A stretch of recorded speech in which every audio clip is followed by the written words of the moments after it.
Assalamualaikum warahmatullahi wabarakatuh.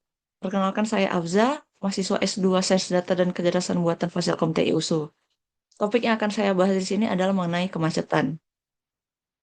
Hmm, Data yang saya gunakan di sini adalah IoT Edge Process Traffic and Incident Dataset. Eh, Data ini berasal dari Kaggle.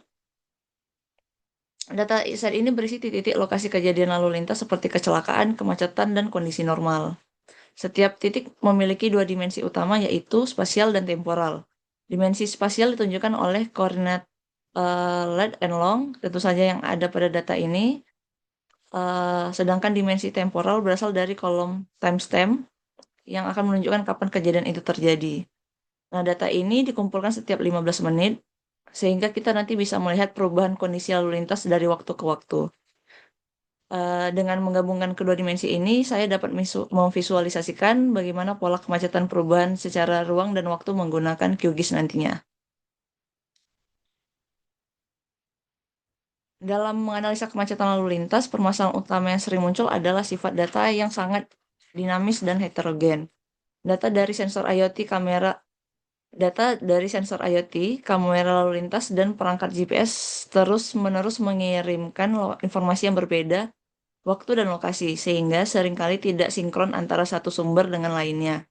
Akibatnya, banyak sistem analisis lalu lintas tradisional hanya bisa menampilkan gambaran statis berupa peta titik atau tabel rekapitulasi tanpa melihat bagaimana kejadian itu berubah dari waktu ke waktu. Selain itu, sebagian besar metode yang digunakan masih memisahkan antara analisis ruang dan waktu. Nah, pada penelitian Chen dan rekan-rekannya, di sini menjelaskan bahwa model analisis lalu lintas sering gagal menangkap hubungan kompleks antara dimensi spasial dan temporal sehingga pola dinamis di lapangan tidak terlihat secara menyeluruh. Dan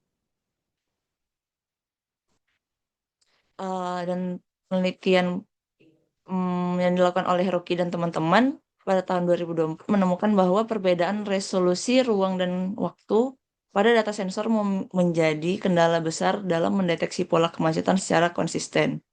Kondisi ini menunjukkan bahwa analisis konvensional belum cukup untuk memahami dinamika lalu lintas modern yang cepat berubah. Karena itu, dibutuhkan pendekatan spasial temporal yang mampu memadukan lokasi dan waktu dalam satu model terintegrasi agar kita dapat memantau perubahan kondisi lalu lintas secara lebih akurat dan interaktif melalui platform seperti QGIS. Di sini saya akan menggunakan pendekatan analisis spasial temporal yang mampu menggabungkan dimensi ruang dan waktu dalam satu model visual.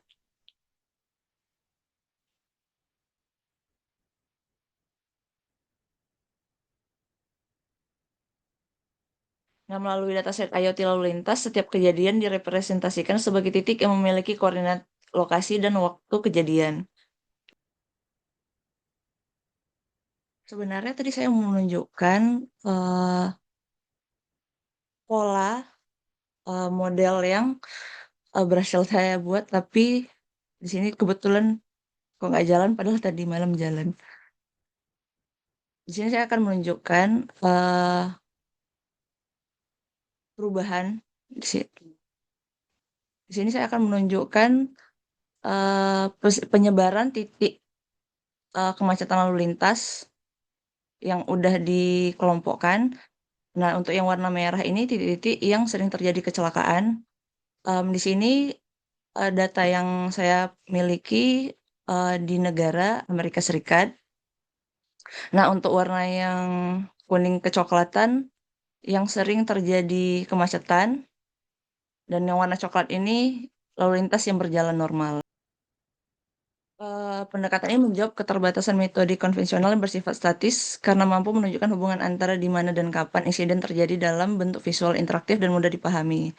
Dari hasil analisis ini dapat simpulkan bahwa pendekatan spasial temporal memberikan cara baru untuk memahami dinamika lalu lintas secara lebih menyeluruh dengan mengintegrasikan ruang dan waktu yang tidak hanya menampilkan data, tapi juga menceritakan bagaimana kondisi lalu lintas berubah dari waktu ke waktu.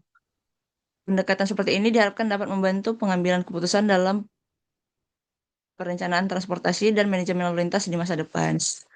Sekian presentasi dari saya. Terima kasih. Assalamualaikum warahmatullahi wabarakatuh.